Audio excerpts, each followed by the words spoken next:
பிரியமானவர்களே, ஆண்டவராகிய இயேசு கிறிஸ்துவின் நாமத்தினாலே உங்களை வாழ்த்துகிறேன். இந்த நாளிலும் நம்முடைய தியானத்திற்காக மீண்டுமாய் சங்கீதங்களின் புஸ்தகம் 55ஆம் சங்கீதம் 22வது வசனத்தை நான் வாசிக்கிறேன். கர்த்தர் மேல் உன் பாரத்தை வைத்துவிடு, அவர் உன்னை ஆதரிப்பார், நீதிமானை ஒருபோதும் தள்ளாட ஒட்டார்.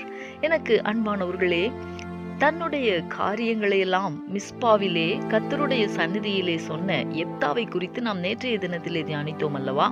இந்த நாளிலும் தன்னுடைய நெருக்கடியான சூழ்நிலையின் மத்தியிலே கர்த்தருடைய சந்நிதியிலே தன் பாரங்களை வைத்து கர்த்தருக்குள்ளே தன்னை திடப்படுத்தி கொண்ட தாவீதை குறித்து நாம் தியானிக்க போகிறோம்.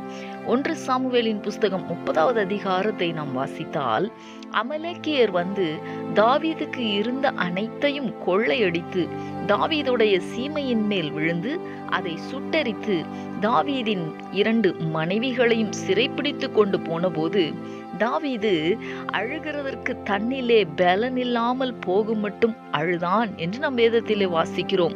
இப்படிப்பட்ட மிகுந்த நெருக்கமான சூழ்நிலையிலே தாவீது கர்த்தரை நோக்கி விண்ணப்பித்து, நான் அதை பின்தொடரலாமா என்று கேட்ட பொழுது கர்த்தர், நீ அதை பின்தொடர்ந்து பிடித்து சகலத்தையும் திருப்பிக் கொள்ளுவாய் என்று வாக்கு கொடுத்தார். அப்படியே தாவீது செய்து தான் இழந்து போன சகலத்தையும் மீண்டுமாய் திரும்ப பெற்று கொண்டார்.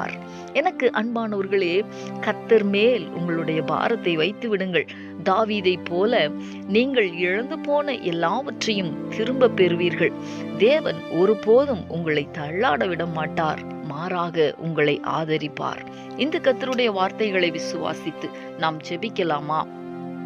எங்களை நேசிக்கிற எங்கள் அன்பின் பரலோக தகப்பனே, ஆசீர்வாதமான இந்த நாளுக்காக உமக்கு நாங்கள் நன்றி செலுத்துகிறோம்.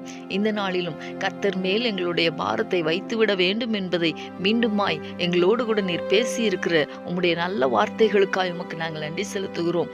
தாவீது ஆண்டவரே, தன்னுடைய நெருக்கடியான சூழ்நிலையின் மத்தியிலே அழுகிறதற்கு பலனில்லாமல் போக மட்டும் அழுது கர்த்தருடைய சந்நிதியிலே விசாரித்த பொழுது கர்த்தர் அவருக்கு கொடுத்த வாக்கை நீர் நிறைவேற்றினீரே. அப்படி போல ஆண்டவரே, இந்த நாளிலே எங்களுடைய பாரங்களை உம்முடைய சமூகத்திலே நாங்கள் வைக்கிறோம்.